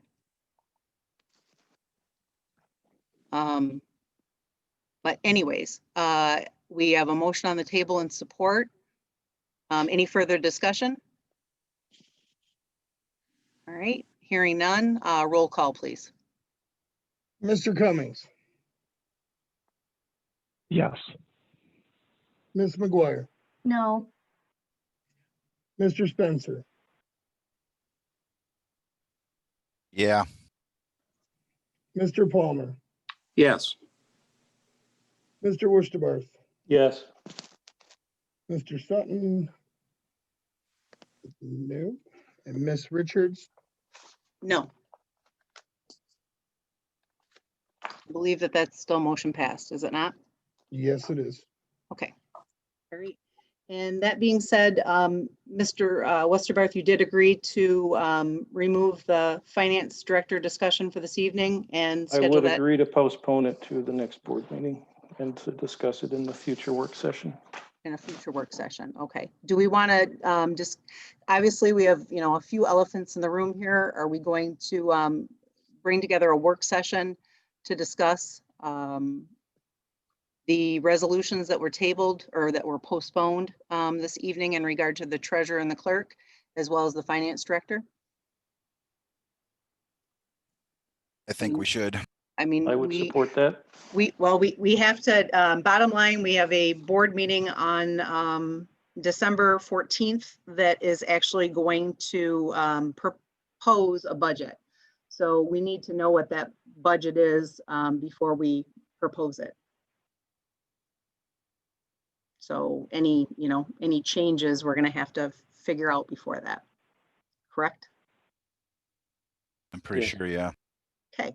So we are, it's Thanksgiving week. I don't think we really have any time to put together for this week. We are going to have to still bring, make sure that the attorney can attend. So do we have a couple of dates maybe for next week that we can toss around here? It's going to have to be Zoom as well, I'm assuming. How is Monday for everyone else? That is my only bad day. I have to be down in Detroit on Monday. Tuesday, the 1st? Tuesday, Tuesday would be fine. Tuesday's possible for me. Tuesday the 8th, is that what I heard? Tuesday, I think we're talking about the, Oh. we're talking for first or the 8th, sorry. The 1st, I'm sorry. My eyeballs went too far. I'm okay with Tuesday. And this will be an evening meeting, yeah? Work sessions generally fluctuate time-wise. Sometimes they're in the afternoon, sometimes not. Like I said, I think we're gonna have to, we have to make sure the attorney can attend, and I'm not sure his availability. But if he's not available until after the meeting, the next meeting, what do we do? Well, I think if we do a range of times, we can maybe determine the time, I believe, at a later date, and set that agenda, but we need to set the date to begin with to make sure I everybody's would available. Prefer mid-afternoon or later on Tuesday. Was I correct in that, or I'm sure somebody will let me know if not. That's right, yeah. Yeah, that's fine. We can provided approve, some options. we can approve Tuesday, the December 1st for a work session and determine a time at a later date. Okay, all right. But I guess, is there a general preference then to mid-afternoon then? I would rather, personally, would rather do this earlier in the day than later. I think that everybody gets a little brain dead past a certain time, so. No, I appreciate that, but I've got, I work until 5, so as long as it's after that, I'm okay. Yeah. Okay, but I mean, that's a reasonable time as well. So I just didn't want I to go could to do like evenings. 7. Yeah, people seem to be asking for either evenings or afternoons. I'm hearing different things from different folks. I'm available from afternoon and evening on the 1st, just as a point. Wednesday, And maybe pick an alternate day also. Right, I did just see Wednesday that on from the Mr. 2nd. Mitchell. Yeah, Wednesday on the 2nd, I'm available from 1:30 and into the evening as well. So I can give you 1st and 2nd of December. Okay, does that sound okay for everybody else? The 1st and the 2nd is an option? Yeah, it's fine with me. Yeah, it's fine with me. In this Fine with specific me. instance, I think that I'm willing Yes. to bend a little bit extra just so that we can make sure and get this done on time. All right, Yeah. Stretch Armstrong, I appreciate that. Okay, all right, so we're gonna look at, I just wrote down April, which I'm pretty sure that's not what I meant, but December, the 1st and the 2nd in the later afternoon, preferably after 5 for you, Jeremy. Preferably, but like I said, if it has to be earlier so that everyone can attend, I will Armstrong it up. All right, and the earliest time would be 2 o'clock for you. Did I hear Mr. Cummings, or? On Tuesday, 1:30, and I'm sorry, I'm sorry, I'm doing the same thing you're doing. I'm looking at one thing and saying another. Mhm. On the 1st of December, it would be afternoon from noon on, and on Wednesday, the 2nd, it would be 1:30 on. So I'm giving pretty much the entire afternoon and evening as option. Okay, all right, well, we will reach out to the attorney, and but I guess at this time, can I get a motion to set a work session for either the 1st or the 2nd of December at a time to be later determined?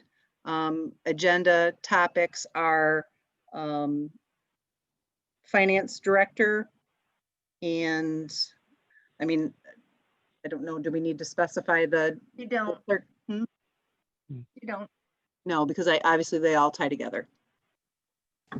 So finance director and subsequent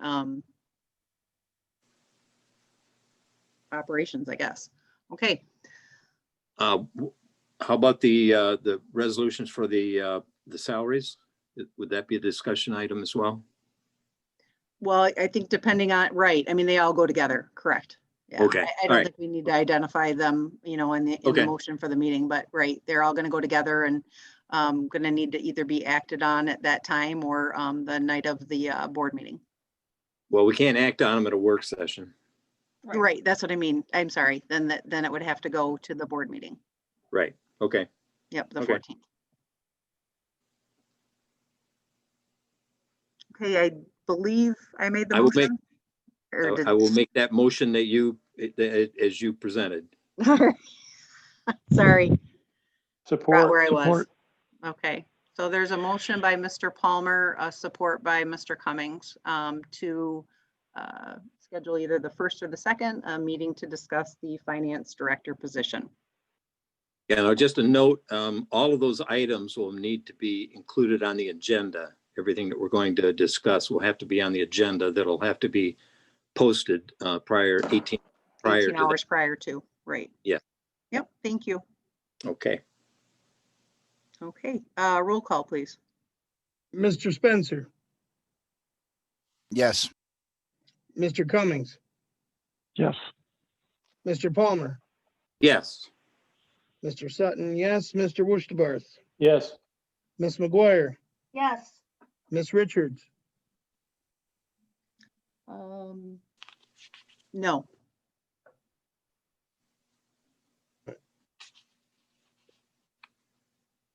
All right, motion passed. Okay, so I believe that wraps up the agenda. yes. Okay. All right, so moving on to public comment.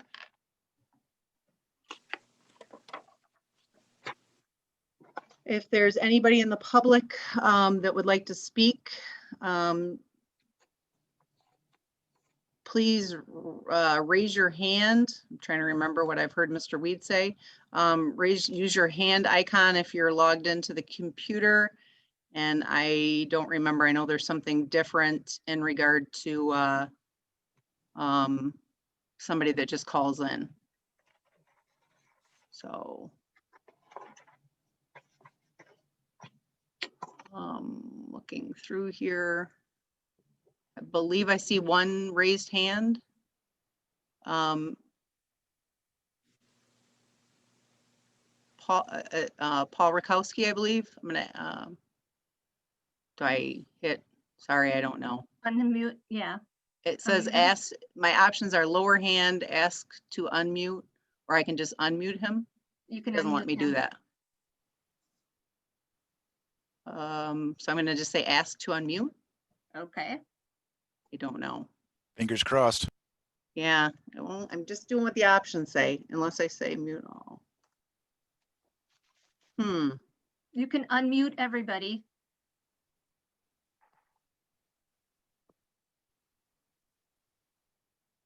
Sure I can. Yeah. I'm trying to find that. Paul's unmuted. Hmm? Paul is unmuted. Okay, Can you hear me? okay, Yep. sorry about that, Paul, and my rambling. No, Yep. I don't think it was you. Did something popped up on my end that said mute, stay muted or unmute. So that's probably what happened. Okay, all right, so you're on under board comment. Again, you have, I believe, 4 minutes still. Yep. All righty. Okay, thank All you. right. I want to talk about what I read about in the paper last week about called vacation rental management contractor.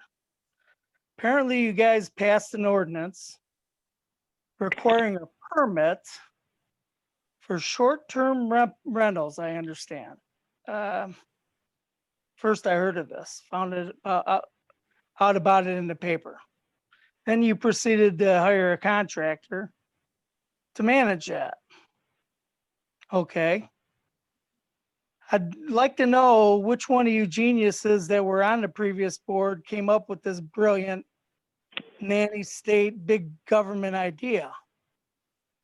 that you have to manage rentals, vacation rentals of private property. I guess I'm betting I know who it was. One of you carpetbaggers from the big city that were transplanted up here that were on the previous board, but I don't expect you to identify yourselves. Okay. I'm gonna request, one thing I noticed is you waited until after the election to hire this contractor. That's kind of curious.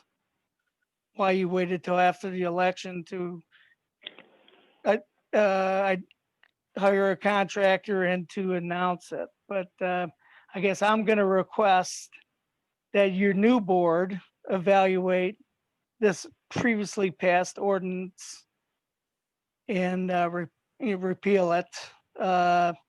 Quit wasting our tax money on regulations that are killing us. So I'm going to ask that you repeal this. And I would like, and I doubt I'll get it, but I'd like an opinion of every one of the board members that are sitting there today after I'm done with my comments on your opinion about repealing this ordinance. So that's what I have to say about that. And one other thing that came up while I was listening to your couple-hour meeting, what happened to the Pledge of Allegiance that you guys used to say before the meeting? Was that consciously left out? Is that something you've decided to no longer do? Or was that just an oversight? And that's all I got. All right. Thank you, Mr. Rakowski. I appreciate your comments. I just at this time want to address the Pledge of Allegiance. It's my understanding, I believe it was taken off when we switched to Zoom. I think we can maybe look into something. I know Mr. Mitchell indicated he's seen some board meetings where you actually, we can do some kind of an icon with the waving flag and still do something. And I don't think anybody anticipated that we were going to be in this kind of a setup for as long as what we are. So I don't think it was meant as any kind of a, I know it wasn't meant as any kind of a derogatory or bad decision. It just was, maybe we need to look at that. But I don't think that at this time we will take your comments on to that vacant, or not vacant, I'm sorry, the rental management. We will look into that and get back to you. Okay. Okay, thank you. Thank you. All right, does anybody else? I have zoomed, I've looked through, I'm not seeing any raised hands. I guess, no, I haven't really looked for them before. So is anybody else seeing a raised hand?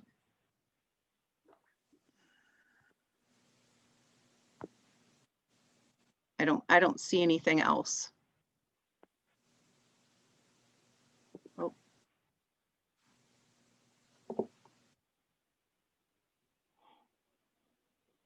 Some reason the sound quit for the last minute. Anybody else having a problem? I'm still good. I'm good. No, I'm still hearing. Still hearing. Yep. Okay, well, I do not see any more raised hands. So at this time then public comment is closed. Well, hold on, I'm here. Hello? Oh, okay. I'm sorry, Brian. I hear your voice. Yeah, hi. Sorry, I don't. It's all new to me too. It's all strange. Okay. Sorry, Yeah. Yep, don't see anything where it indicates that, so I apologize. Yeah, I gotcha. Hey, Okay, well, you have Brian 4 Haley minutes. Yeah, 4 minutes. I got my timer on. All right, me too. All right. Hey, yeah, listening tonight, I'll just be blunt. I don't see it changing. I don't see why you're rushing into the White Hill. I don't understand Worcester Barth. I've listened to him and engaged a little bit on the Facebook, which is quite useful. thing of it is all this really started with Weed's so-called 51-page verified report, which it never was. So that was a bunch of bull, is what it was. And all you got to do is review, I don't know, a few meetings. I spoke out on it. And I was blunt about it, but factually correct. Mr. Worstenbarth does not, he works for a corporation, fine. I want to give him respect. The thing of it is, he's not a CPA, but you rush this through tonight, but yet you put off other things such as riprap and other types of things.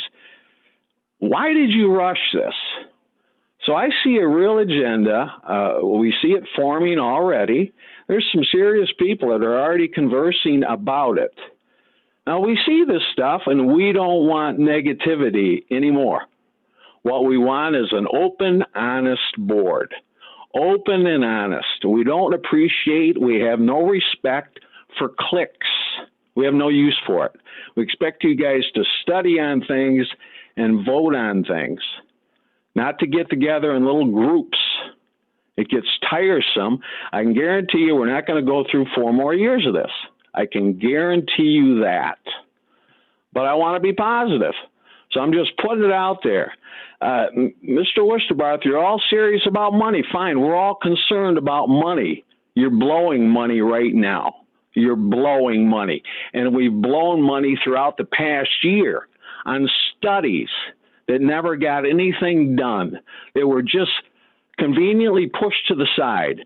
Thousands of dollars, whether it's the Furtaw fiasco, and I could go on. But the more I talk, the more I'm starting to get a little bit agitated. So I believe you get my point. I want you guys to be honest with each other and get this town moving in the correct, proper direction. And this is not the start of it tonight. I'm not seeing it. Not yet, but I'm a positive person. So I'm going to hang in there. And I do wish you well, but I have my serious doubts. Thanks. Okay, thank you very much. Mr. Worstenbarth, you, I'm sorry, I don't seem to know how to respond to you in the message. It says, please look at room invites via message. There was one for, huh? I got a text that someone was trying to get in. I did, there was a late one and it said I believe it was Oscoda now or water, and I did just accept that a few minutes ago. Okay, So, thank you. Okay, all right. Okay, obviously I don't know how the phone, I don't know how people can, I'll learn more for the next meeting, okay, for how to, how the public is able to request if they're not, raising their hand via computer. So I apologize for that. Great, so I believe that is it for the public comment, unless I'm missing somebody else. All right, that being said, we are now on to board comment. Are there any questions or any comments from the board?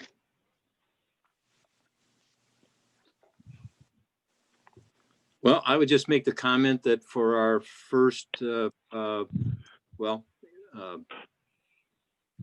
Richards, for your first go at this, I think you did an admirable job at your first attempt at hosting a Zoom meeting. I know it can't be easy, and we had a large packet this evening to go through, and we're running kind of late, but we managed to get through all of it. So. This is our first meeting, so I think we're on our way. Thank you for that, Mr. Palmer. Anybody else? To Mr. Rakowski's comment, Jeremy Spencer speaking. I've got about the vacation rental thing. I was under the impression that that there wasn't going to be a cost for that because it was going to be paid for out of the fees that are associated with the rental of the property. And I appreciate that it is private property, but as soon as you start using it for a business, then it is absolutely subject to regulation because there are neighbors involved and the neighbors have put out complaints.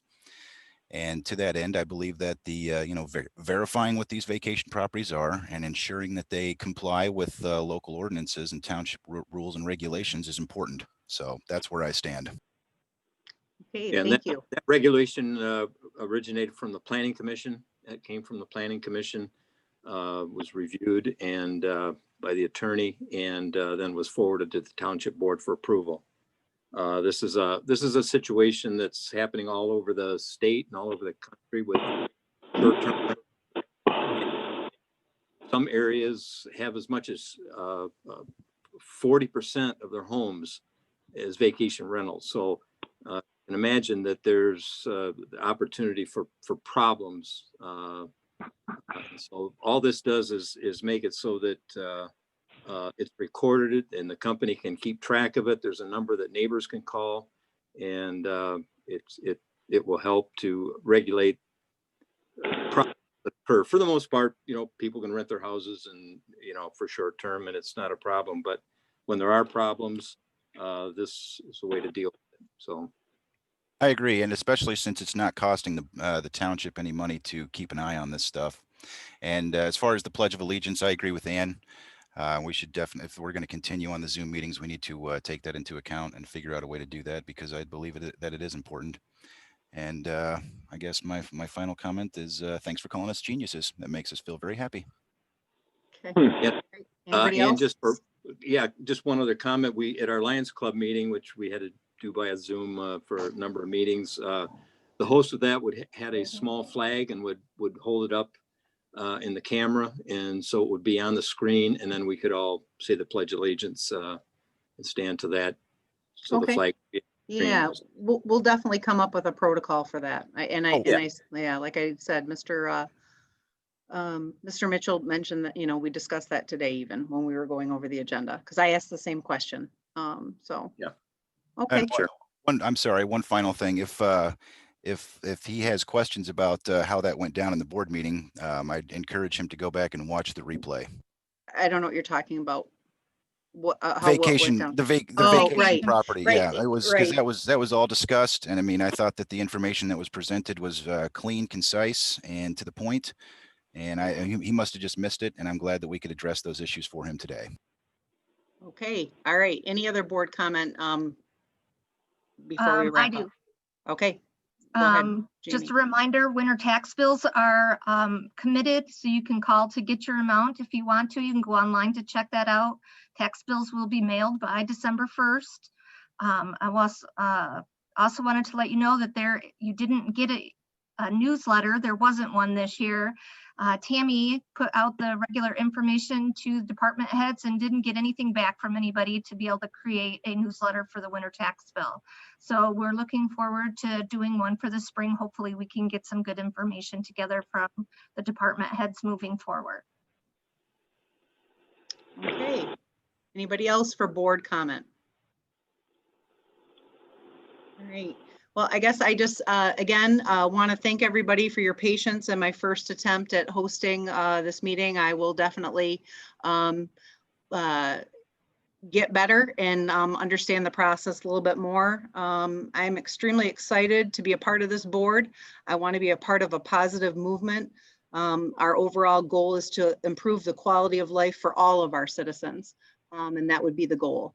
So that being said, I appreciate everybody's time this evening, and I would like to call this meeting to adjourn. You need a motion? Motion, I'm sorry, that's what I meant. I need a motion to call this meeting to adjourn. I will make said motion. All right. Thank you. We are adjourned. All right. Thank you. Thank you. Thanks all. Appreciate the public coming in.